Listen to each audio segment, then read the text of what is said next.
Ok. Alors donc ce soir, donc pour la deuxième fois, on va continuer l'étude sur les attributs de Dieu. Donc on a commencé la semaine dernière, Leandro a apporté. Et donc le but de cette étude, c'est donc étudier les attributs de Dieu. Donc les attributs, c'est les caractéristiques de Dieu. Donc le but, c'est de mieux connaître Dieu, dans qui il est, pour pouvoir mieux l'adorer. Donc plus on connaît Dieu, en fait, plus on étudie son caractère, et bien finalement, plus ça nous rapproche de lui, de qui il est, et plus, en fait, plus on se rend compte combien Dieu est vraiment merveilleux, extraordinaire. Et donc, plus on le connaît, en fait, plus ça va nous conduire à adorer Dieu pour ce qu'il est.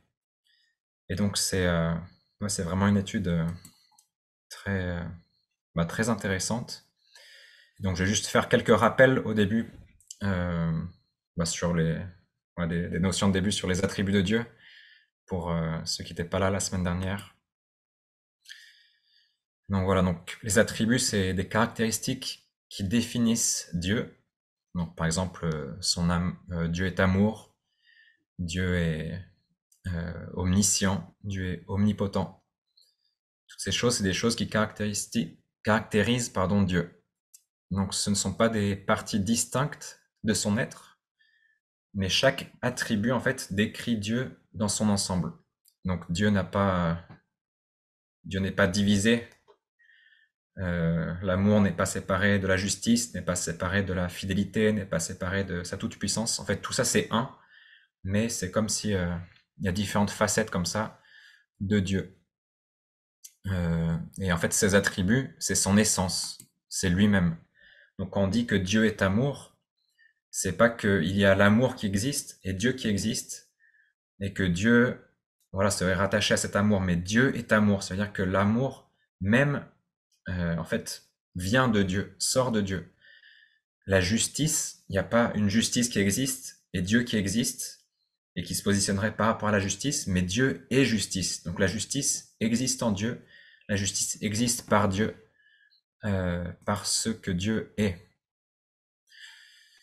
Donc Leandro nous a dit qu'il y avait deux catégories en fait. Les attributs de Dieu peuvent être catégorisés en deux sortes, en deux catégories.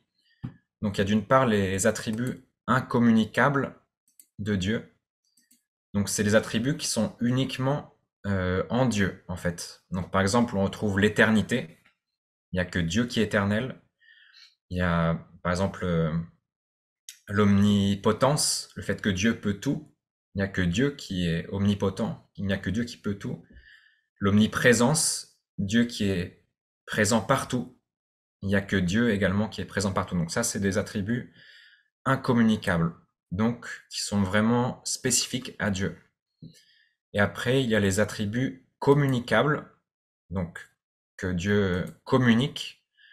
Et donc, c'est des attributs qui peuvent également être présents chez l'homme, mais par contre à une moindre mesure, et pas de manière aussi parfaite qu'elles sont en Dieu. Et c'est dû au fait que, en fait, Dieu a créé l'homme et la femme à l'image de Dieu, à son image.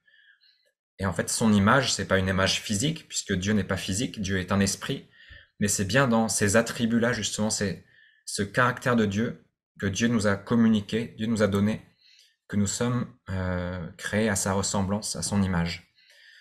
Et donc ça, c'est les attributs communicables. Donc il y a par exemple l'amour. Dieu nous a communiqué son amour, donc l'homme, nous, on est capable d'aimer également. Il nous a communiqué sa justice, on est capable de... euh, en tout cas, on a une certaine soif de justice, à une certaine mesure, on est capable de juger si quelque chose est bien ou mal, aussi dans une moindre mesure. Donc voilà, ça c'est les attributs communicables. Donc attributs incommunicables d'un côté, qui sont que en Dieu et en personne d'autre, et les attributs communicables qui sont en Dieu de manière parfaite, mais qui sont également que Dieu nous a communiqués à nous les hommes. Donc aujourd'hui, on va parler d'un attribut qui est la fidélité. On va parler de la fidélité de Dieu. Donc, à votre avis, la fidélité, ça se retrouve dans quelle catégorie? Est-ce que c'est un attribut communicable ou incommunicable? Vous avez le droit de répondre. Quelqu'un a une idée? Vous pouvez pas remettre le micro. C'est communicable, hein. Communicable. Super. Merci Joseph. Donc effectivement, la fidélité, c'est un attribut communicable. Dieu a placé dans le cœur de l'homme, de la femme, le fait d'être, la capacité d'être fidèle. Voilà. En tout cas, à l'origine, il a donné cette capacité. On va le voir un petit peu ensemble. Donc, la fidélité, c'est la qualité de celui qui tient parole, de celui qui tient ses promesses, qui remplit ses engagements. Être fidèle, c'est être constant dans ses sentiments, ses affections, ses habitudes. C'est être conforme à la vérité. Ça, c'est intéressant. Euh, quelqu'un qui est fidèle, c'est quelqu'un qui n'est pas altéré. En fait, bon, un objet, on dit, hein, un objet fidèle, c'est quelque chose qui n'est pas altéré au cours du temps. Pour un instrument de mesure, par exemple, c'est un instrument qui donne toujours une même indication. Donc quelque chose de stable, constant, et voilà, qui tient parole, qui tient promesse, qui remplit ses engagements. Donc ça, c'est la fidélité. Et Dieu, lui, il est fidèle dans sa nature. Ça veut dire que pour savoir ce qu'est la fidélité, qu'est-ce que c'est être fidèle, il faut qu'on étudie Dieu, il faut qu'on regarde en fait Dieu pour comprendre qu'est-ce que c'est être réellement fidèle. Donc quand on regarde l'homme, justement, on se rend compte bien rapidement que notre fidélité à nous, elle est limitée. Elle n'est pas illimitée, mais elle est limitée.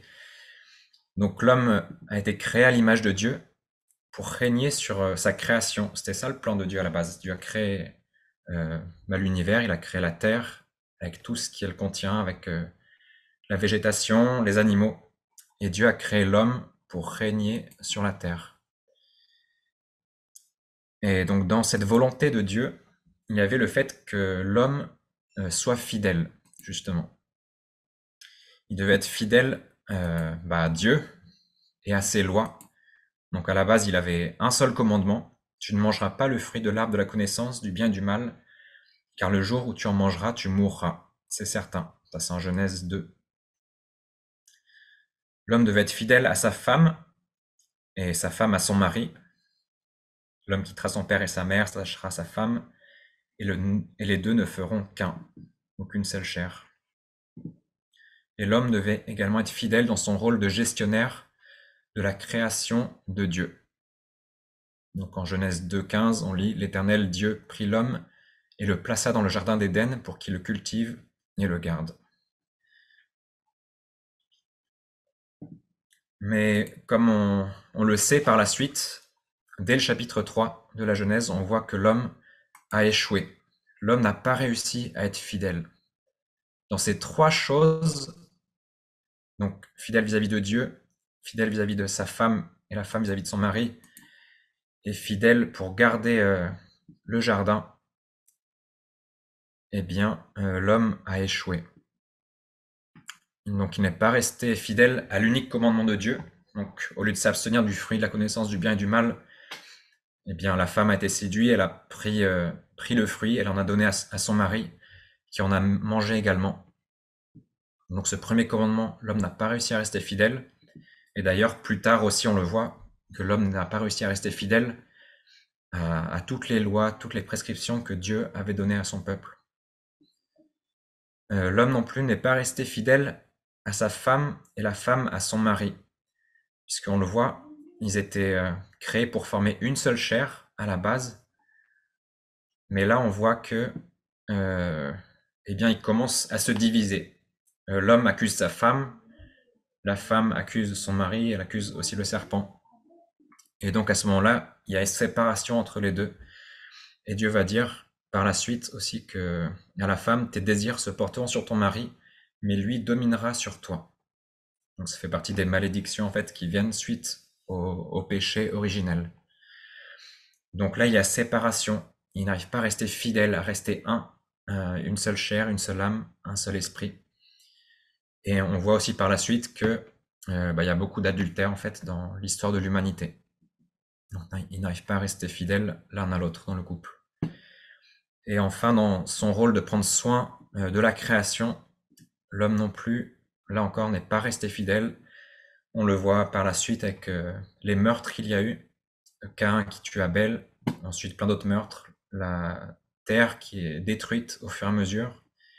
Et aujourd'hui, on le voit encore plus que jamais, combien c'est effectivement vrai que l'homme n'arrive pas à être fidèle dans le fait de prendre soin de la création.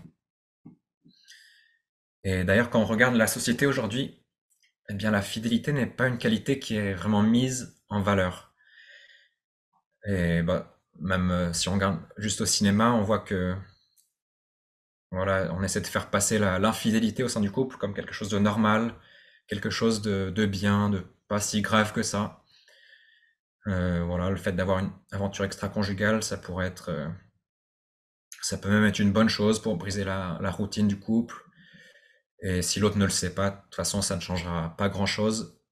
Et au contraire, quand on voit quelqu'un qui choisit de demeurer fidèle à sa femme ou à son mari, eh bien aujourd'hui, cette personne va souvent être moquée, mis à part ou considérée comme inintéressant ou vieux jeu. Et donc, la société encourage les relations sans lendemain. Il y a des sites internet pour se rencontrer uniquement pour avoir des relations sexuelles sans aucun attachement. Et en fait, tout ça, ça détruit l'homme de l'intérieur. Parce que l'homme, à la base, comme j'ai dit au début, il a été créé pour être fidèle. Pour être fidèle à sa femme, à son mari, pour être fidèle à Dieu, pour être fidèle en toutes choses. Et voilà, ça c'est notre fidélité à nous. La fidélité des hommes. Alors, bien sûr, il y a des personnes qui arrivent à rester fidèles, même sans connaître Dieu, qui arrivent à rester fidèles à leur mari, à leur femme, mais heureusement. Mais voilà, si on regarde notre vie de manière générale, souvent on n'est pas tellement fidèle que ça. Et même nous, en tant qu'enfants de Dieu, on se rend compte, vis-à-vis de Dieu, on n'est pas toujours si fidèle que ça, en fait. Mais heureusement, on a un Dieu qui, lui, est fidèle. Dieu, dans sa fidélité, euh, en fait, il est fidèle de manière illimitée. Il est fidèle de manière éternelle. Et on va lire juste quelques passages dans les psaumes où on voit en fait la fidélité de Dieu qui est proclamée. C'est vraiment en fait un attribut qui est très présent. Dans les psaumes, c'est waouh, incroyable combien de fois les gens louent Dieu pour sa fidélité. Et je vais pas tout vous citer, mais simplement quelques-uns. Donc, psaume 117,2. Car sa bonté pour nous est grande, et sa fidélité durera toujours. Louez l'Éternel. Psaume 108,4. Car ta bonté s'élève au-dessus des cieux, et ta fidélité jusqu'aux nues. Psaume 119,90. De génération en génération, ta fidélité subsiste. Tu as fondé la terre, et elle demeure ferme. Donc ça, c'est les hommes, qui font partie du peuple de Dieu ont vu combien Dieu est fidèle, combien Dieu a été fidèle en fait par le passé et combien il est fidèle aujourd'hui. Et cela leur permet de croire dans le fait que Dieu va être fidèle aussi par la suite. Et Dieu lui-même d'ailleurs, quand il se présente à Moïse, il va dire qu'il est fidèle. Ça, on le lit dans Exode 34, verset 4. Donc, Moïse était sur le mont Sinaï. Donc, il a les deux tables de pierre à la main. Et on peut lire au verset 4. Donc, Moïse se leva de bon matin et monta sur la montagne de Sinaï, selon l'ordre que l'Éternel lui avait donné. Et il prit dans sa main les deux tables de pierre. L'Éternel descendit dans une nuée, se tint là auprès de lui, et proclama le nom de l'Éternel. Et l'Éternel passa devant lui et s'écria: L'Éternel, l'Éternel, Dieu miséricordieux et compatissant, lent à la colère, riche en bonté et en fidélité, qui conserve son amour jusqu'à 1000 générations, qui pardonne l'iniquité, la rébellion et le péché, mais qui ne tient point le coupable pour innocent, et qui punit l'iniquité des pères sur les enfants, et sur les enfants des enfants jusqu'à la 3e et la 4e génération. Donc quand Dieu se présente à Moïse dans sa gloire, il se présente comme le Dieu fidèle, un Dieu riche en fidélité, riche en bonté, riche en fidélité. Donc c'est vraiment un caractère important, un attribut important de Dieu, la fidélité. Et dans l'histoire d'Israël, justement, on voit combien Dieu est fidèle, et ce malgré parfois l'infidélité même du peuple.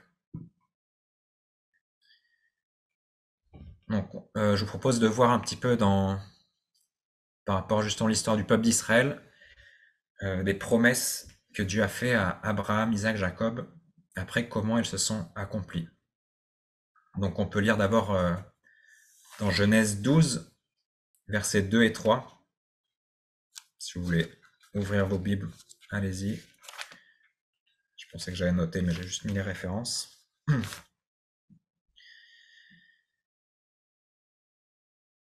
Donc là, Dieu apparaît à Abraham et il lui dit, au verset 2, enfin il lui dit d'abord quitte ton pays, ta patrie, ta famille, va dans le pays que je te montrerai. Et au verset 2, je ferai de toi une grande nation, je te bénirai, je rendrai ton nom grand et tu seras une source de bénédiction. Je bénirai ceux qui te béniront et je maudirai ceux qui te maudiront, et toutes les familles de la terre seront bénies en toi. Donc Dieu fait une première promesse à Abraham.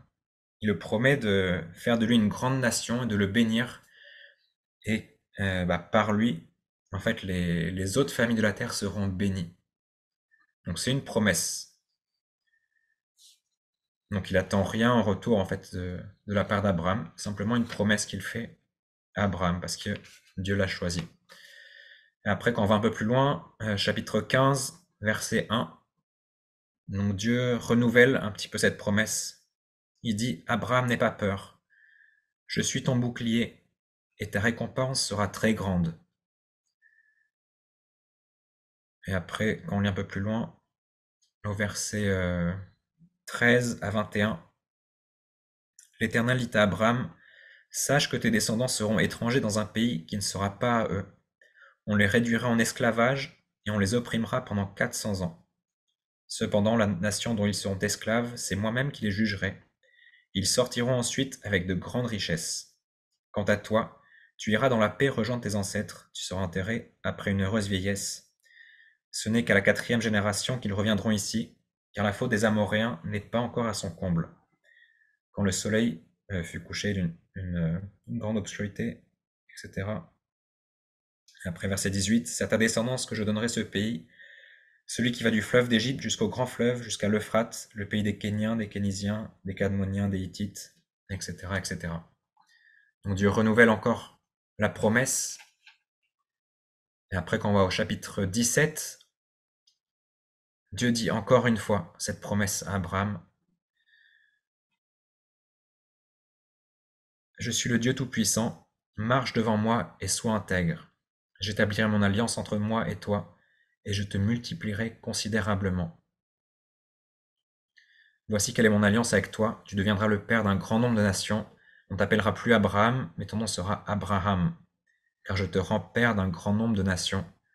Je te ferai beaucoup proliférer, je ferai de toi des nations et des rois seront issus de toi. J'établirai mon alliance entre moi et toi, ainsi que tes descendants après toi au fil des générations. Ce sera une alliance perpétuelle en vertu de laquelle je serai ton Dieu et celui de ta descendance après toi. Je te donnerai à toi et à tes descendants après toi le pays où tu séjournes en étranger, tout le pays de Canaan.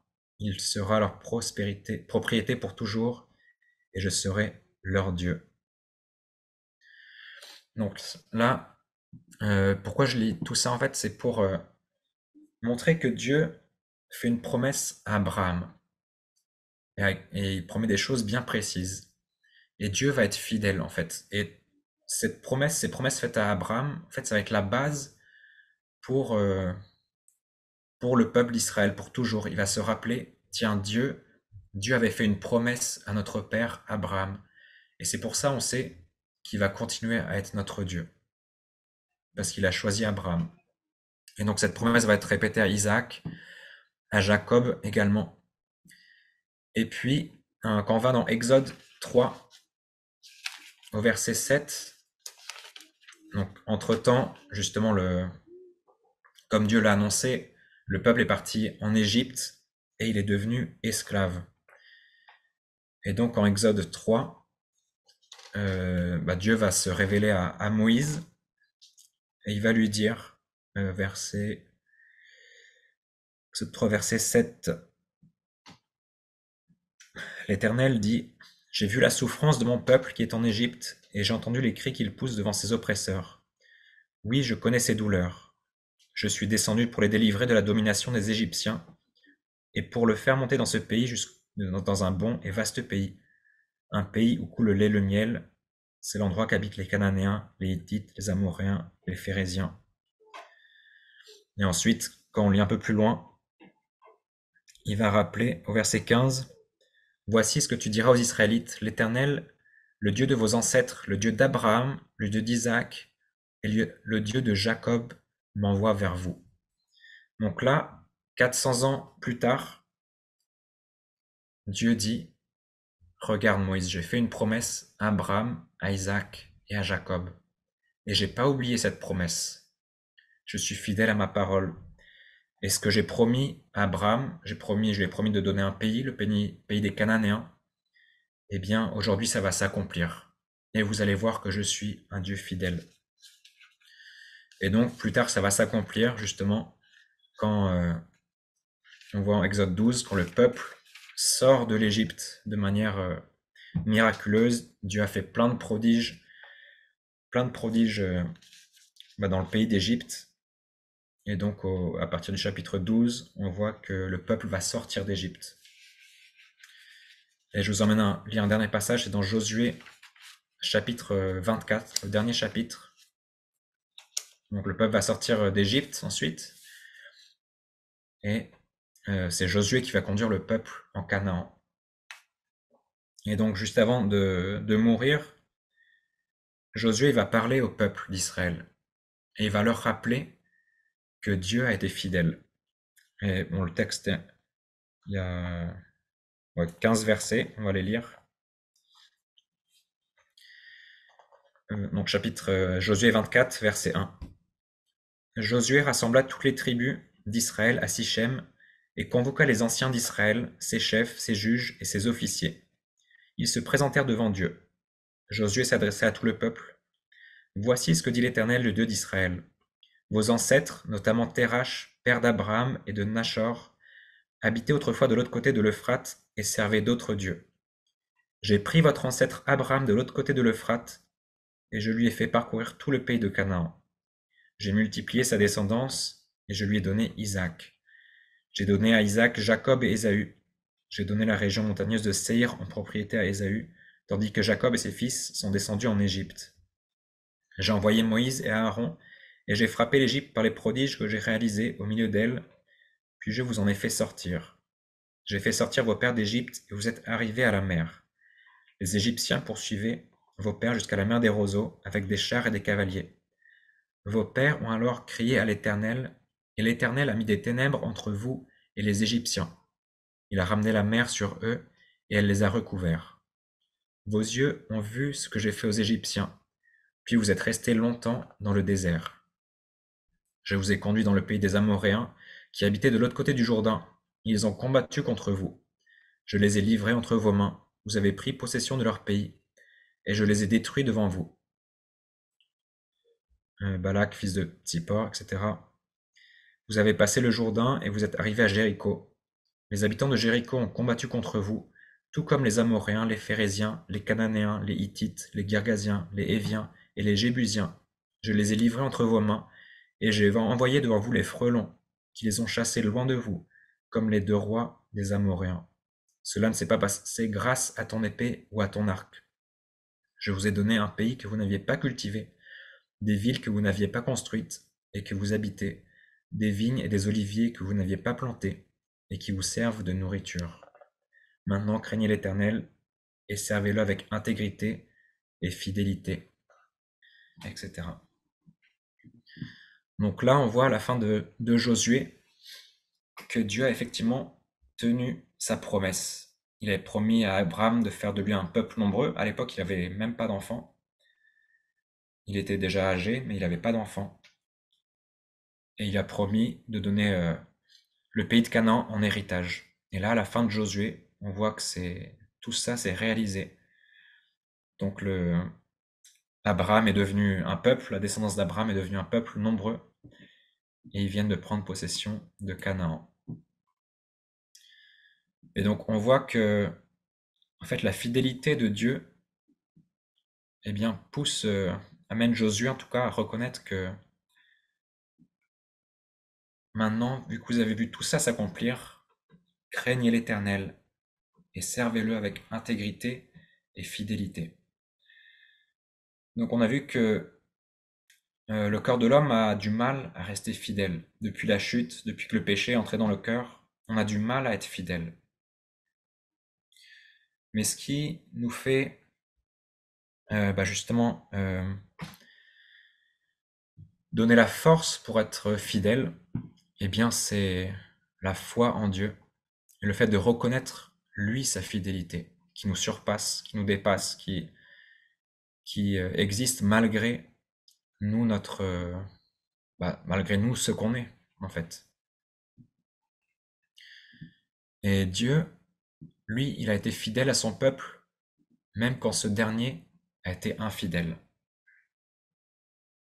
La fidélité de Dieu, en fait, est telle euh, que même quand les autres sont infidèles, même quand les hommes sont infidèles, lui, il demeure fidèle. Donc Dieu ne peut pas se renier lui-même, il ne peut pas renoncer à sa propre fidélité, et donc il demeure toujours fidèle. Et ça, justement, les personnes qui craignaient Dieu, ils avaient bien compris cela. Et dans plusieurs psaumes, on voit en fait combien ces hommes-là avaient confiance en Dieu.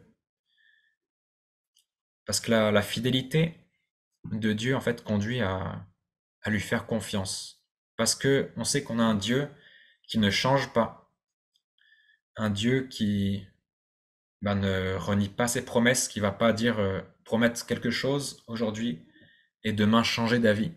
Non, Dieu, tu nous as promis que nous devenons ses enfants. Dieu a promis de pardonner notre péché, de l'effacer à toujours devant sa face. Et donc parce qu'il l'a dit, on peut être certain que c'est vrai. Et qu'au jour du jugement, Dieu va pas venir nous dire tiens, oui, c'est vrai que tu avais péché de telle manière, tel jour. Mais non, si on demande pardon pour nos fautes, et eh bien Dieu nous lave par le sang de son Fils, si on reconnaît Christ comme notre Sauveur. Et donc, au jour du jugement, Dieu aura effacé nos fautes. Et il y a des images intéressantes qui sont utilisées pour Dieu dans la Bible, justement par rapport à la fidélité. Donc Dieu est décrit comme le rocher, par exemple. Ça, c'est dans, par exemple, Deutéronome 32,4. Ce verset dit, il est le rocher, ses œuvres sont parfaites, car toutes ses voies sont justes. C'est un Dieu fidèle et sans iniquité. Il est juste et droit. Donc le rocher, en fait, c'est quelque chose qui est stable, qui ne bouge pas, malgré le temps qui passe. Eh bien, un rocher demeure un rocher. Il demeure le même. Et donc Dieu est décrit comme ce rocher fidèle, ce rocher immuable, ce rocher éternel en fait, et stable, sur lequel on peut s'appuyer. Ce Dieu dans lequel on peut trouver un refuge. Il est aussi Dieu est décrit comme un bouclier également. un bouclier qui protège son peuple des ennemis, qui protège son peuple de l'adversaire. Psaume 91, par exemple, on pourrait le lire ensemble. Psaume 91, c'est un psaume qui montre vraiment la confiance qu'on peut avoir en Dieu, du fait de sa fidélité.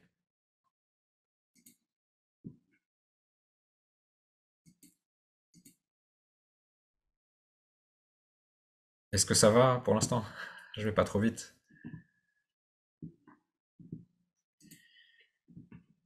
Ok, donc psaume 91. Celui qui habite sous l'abri du Très-Haut repose à l'ombre du Tout-Puissant. Je dis à l'Éternel, tu es mon refuge et ma forteresse, mon Dieu en qui je me confie. Oui, c'est lui qui te délivre du piège de l'oiseleur et de la peste dévastatrice. Il te couvrira de ses ailes et tu trouveras un refuge sous son plumage. Sa fidélité est un bouclier et une cuirasse. Tu ne redouteras ni les terreurs de la nuit, ni la flèche qui vole durant le jour, ni la peste qui rôde dans les ténèbres, ni le fléau qui frappe en plein midi. 6 000 tombent à côté de toi, et 10 000 à ta droite. Tu ne seras pas atteint. Ouvre seulement les yeux, et tu verras la punition des méchants. Oui, tu es mon refuge éternel. Tu fais du Très-Haut ta retraite, aucun mal ne t'arrivera. Aucun fléau n'approchera de ta tente, car il donnera ordre à ses anges de te garder dans toutes ses voies. Ils te porteront sur les mains, de peur que ton pied ne heurte une pierre. Tu marcheras sur le lion et sur la vipère. Tu piétineras le lionceau et le dragon. Puisqu'il est attaché à moi, je le délivrerai, je le protégerai, puisqu'il connaît mon nom. Il fera appel à moi et je lui répondrai. Je serai avec lui dans la détresse, je le délivrerai et je l'honorerai. Je le comblerai de longs jours et je lui ferai voir mon salut. Donc ça, la personne qui a écrit ce psaume est vraiment confiant en Dieu. Il a une pleine confiance en Dieu parce que, eh bien, il voit que Dieu est fidèle. Dieu est celui qui est capable de le protéger de l'ennemi, des flèches de l'ennemi. C'est celui qui veille aussi sur lui pendant la nuit. Et du fait que Dieu est fidèle, eh bien, ça donne une telle confiance qu'en fait, il n'y a plus lieu d'avoir peur. Quand on reconnaît à quel point Dieu est fidèle, on n'a plus à avoir peur. Alors dans ça, il y a une petite subtilité quand même, c'est que toujours le problème de l'homme. L'homme qui, malgré tout, malgré toute la grâce de Dieu, eh bien, a toujours dans son cœur ce côté où il n'arrive pas à rester fidèle à Dieu. Et d'ailleurs, c'est intéressant parce que ce psaume, une partie du psaume a été citée par Satan quand il a tenté Jésus dans le désert. Il dit, mais regarde, Satan a conduit Jésus sur le temple, il a dit, tiens, jette-toi dans le vide et demande à Dieu d'envoyer ses anges parce que Dieu a promis, justement dans le psaume 91, que Dieu te portera, de peur que ton pied ne heurte une pierre. Mais Jésus a dit, tu ne tenteras pas l'Éternel ton Dieu. Et en fait, je pense, dans l'Ancien Testament, personne ne doutait de la fidélité de Dieu, du fait que Dieu demeure fidèle. Mais par contre, il y a une question qui se pose. Parce que est-ce que Dieu peut être fidèle à sa justice et fidèle à son amour en même temps? C'est-à-dire si son peuple désobéit, est-ce que Dieu peut rester fidèle à sa justice dans le fait justement de punir le péché, et en même temps fidèle à son amour dans le fait que Dieu a choisi son peuple et qu'il a choisi de l'aimer et de le bénir?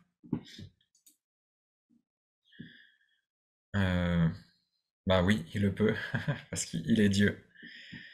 Et en fait, ce qui est extraordinaire, moi, ce qui m'impressionne à chaque fois, euh, c'est que le peuple d'Israël, donc Dieu avait déjà prévu en fait dès le départ que ce peuple serait infidèle et qu'il serait déporté à Babylone. Mais à chaque fois qu'il arrive des malheurs au peuple, eh bien Dieu il garde un reste. Quand le peuple a été exilé à Babylone, Dieu a promis qu'un jour il reviendrait. Et dès la loi de Moïse, dès le livre de Deutéronome, eh bien Dieu dit à son peuple, eh bien, combien même vous vous détournerez de moi, et quand même vous serez déportés hors de Jérusalem, hors de votre territoire, eh bien si vous tournez de tout votre cœur vers moi, si vous demandez pardon, si vous vous repentez, eh bien je vous ramènerai chez vous. Et donc ça c'est un petit peu ce jeu de balance entre la fidélité de Dieu euh, et la fidélité de l'homme. Donc les bénédictions que Dieu promet à l'homme s'il est fidèle, et les bénédictions que Dieu a choisi de donner dans tous les cas, quoi qu'il arrive.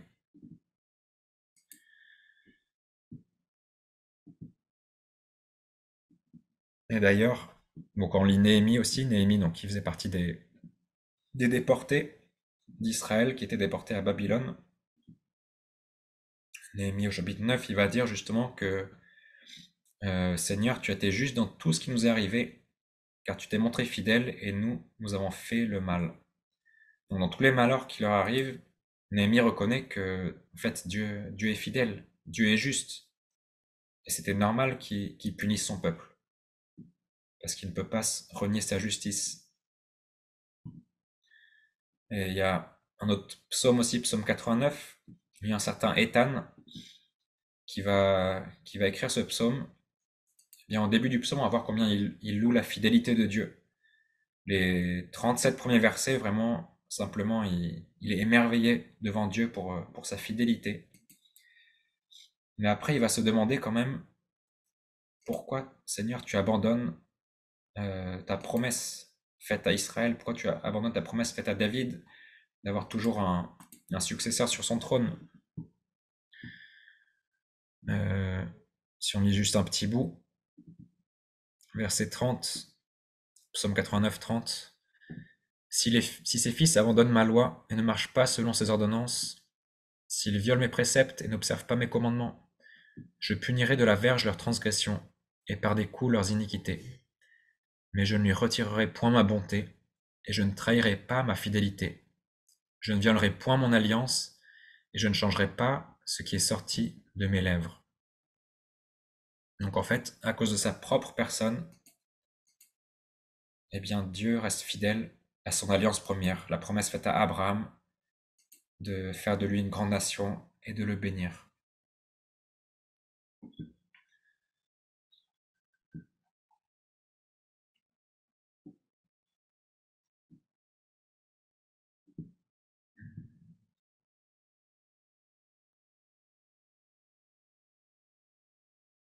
Toc, toc, toc. Et donc, en fait, la fidélité de Dieu, elle trouve son plein accomplissement, en fait, avec la venue de Jésus sur la terre. Parce que jusqu'à la venue de Jésus, justement, on était tout le temps dans cette ambiguïté d'un Dieu fidèle qui veut bénir son peuple, mais son peuple qui est infidèle. Alors comment justement jongler dans tout ça? Donc tout le temps il y avait, lorsque le peuple se repentait et revenait à Dieu de tout son cœur, eh bien Dieu le bénissait, mais en donnant il s'éloignait de Dieu, et Dieu n'avait d'autre choix que faire tomber son jugement sur eux. Mais à cause de son amour envers lui, à cause de justement de de sa fidélité, eh bien il ramenait quand même ce peuple à lui, à l'aimer. Et donc c'est tout le temps un peu un aller-retour comme ça. Et avec la personne de Jésus, en fait, eh bien Dieu est venu régler ce problème de fidélité. Jésus, eh bien il est venu mourir sur la croix pour nos fautes. Donc il porte notre infidélité en fait à la croix. Et ensuite, parce que Dieu l'a trouvé juste, eh bien Dieu l'a ressuscité. Il a ressuscité d'entre les morts. Et puis Dieu nous a envoyé son Saint-Esprit aussi en chacun de nous. Donc Dieu qui est en nous. Et donc finalement, Dieu, eh bien c'est plus notre fidélité qui compte finalement. Il décide de passer au-delà de notre fidélité ou infidélité plutôt. Et donc Dieu choisit une relation où il s'appuie uniquement sur la grâce, sur la foi, sur notre foi. Et c'est bien parce que Dieu et Jésus est celui qui a fait le premier pas dans la relation, qu'en fait on est capable de nous aussi être fidèles envers lui. Et quand on est infidèle, eh bien simplement de nous repentir et Dieu regarde à notre foi et à notre désir de le suivre. Donc juste pour montrer en fait la fidélité de Jésus, on va s'arrêter là-dessus après. Donc il y a quelques passages qui parlent de ça, par exemple Philippiens 2, versets 5 à 8. Donc Paul exhorte les Philippiens à avoir les sentiments qui étaient en Jésus-Christ. Donc verset 6, lequel, existant en forme de Dieu, n'a point regardé comme une proie à arracher d'être égal avec Dieu, mais il s'est dépouillé lui-même en prenant une forme de serviteur et en devenant semblable aux hommes. Et ayant paru comme un simple homme, il s'est humilié lui-même, se rendant obéissant jusqu'à la mort, même jusqu'à la mort de la croix. Et le psaume 85, versets 10 et 11 dit « La bonté et la fidélité se rencontrent, la justice et la paix s'embrassent. La fidélité germe de la terre, et la justice regarde du haut des cieux. » Je le relis.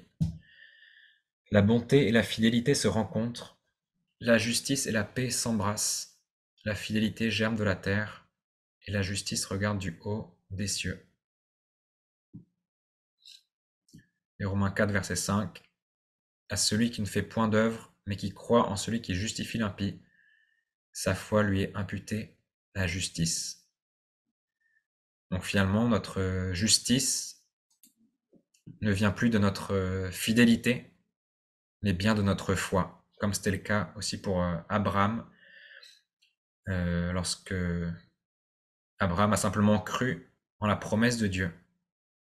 Et la parole nous dit, Genèse 15, que Dieu imputa cette foi à justice pour Abraham. Donc c'est la foi en fait qui justifie finalement le croyant et non plus sa fidélité. Voilà, donc pour conclure, simplement, bon, c'était un petit survol, on va dire, de ce qu'est la fidélité, parce que c'est vraiment, comme je vous dis, omniprésent du début à la fin de la Bible. En fait, la Bible en elle-même, c'est juste, ça montre à quel point Dieu est fidèle, parce qu'il a regardé au-delà de notre infidélité, parce qu'il a établi l'homme sur sa création pour prendre soin de sa création. Et bien à cause de ça, Dieu va prendre soin de l'homme du début à la fin, même quand l'homme va pécher, même quand l'homme va se rebeller contre lui, contre son créateur. Eh bien, il va rester, Dieu va rester fidèle et continuer d'aider l'homme petit à petit à avancer et s'approcher de lui et, et finalement le justifier par sa foi à travers le sacrifice de Jésus. Voilà, un petit peu. C'était assez dense peut-être. Je ne sais pas s'il y a des questions ou des remarques, éventuellement des apports que vous voudriez faire par rapport à la fidélité.